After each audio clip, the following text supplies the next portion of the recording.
Overtly, she had expressed anger toward Joe. What she actually felt was more akin to profound sadness, something she carefully concealed. Danielle had genuinely liked Joe Morelli, and it wasn't just his dark good looks and friendly brown eyes. He was the first man since her late husband, not counting Walt, of course.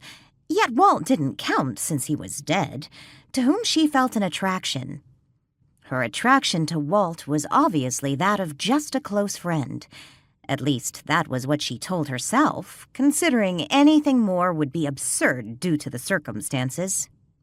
Yet with Joe, she thought their relationship might bloom into something deeper, more personal and physical. Danielle still believed Joe Morelli was the caring person she first imagined. However, the moment Joe's concern for her shifted from a man interested in a woman to a man concerned for a broken, mentally ill soul, their relationship was forever tainted.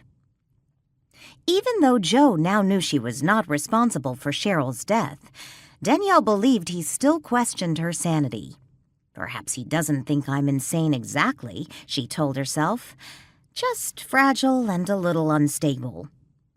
Walking back to her house from the diner, Danielle thought about Joe Morelli and their brief relationship. It was so brief he had never gotten around to kissing her. By the time she reached her street, Danielle's thoughts had already turned from Joe to Marlow House and her plans for the bed and breakfast. When she walked in her front door, she was surprised to find Walt anxiously pacing back and forth in the foyer. He came to an abrupt halt, looked at Danielle and asked, "Are you alone? Is Ian with you?" Danielle glanced at the door she was closing, then looked back to Walt and shook her head. "No, I'm alone. What's up?" Slipping her purse's strap off her shoulder, she walked to the entry hall table with Walt close at her heels.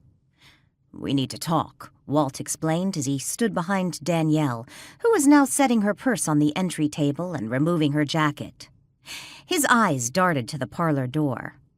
"Talk? What did I do now?" Danielle turned to face Walt. Startled that he was standing so close, she impulsively jumped backwards, accidentally hitting the entry table with her hip and sending the purse tumbling to the floor. "Maybe we should go to the library and talk," Walt suggested, as Danielle leaned down to pick up her purse.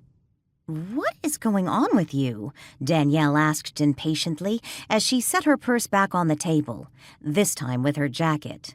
Narrowing her eyes, she studied Walt. He was dressed in his normal attire, a three-piece suit circa the 1920s, and perfectly polished leather dress shoes.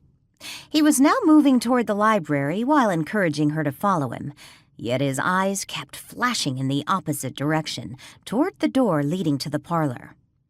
"I'll explain everything, but please hurry. We need to talk. In the library."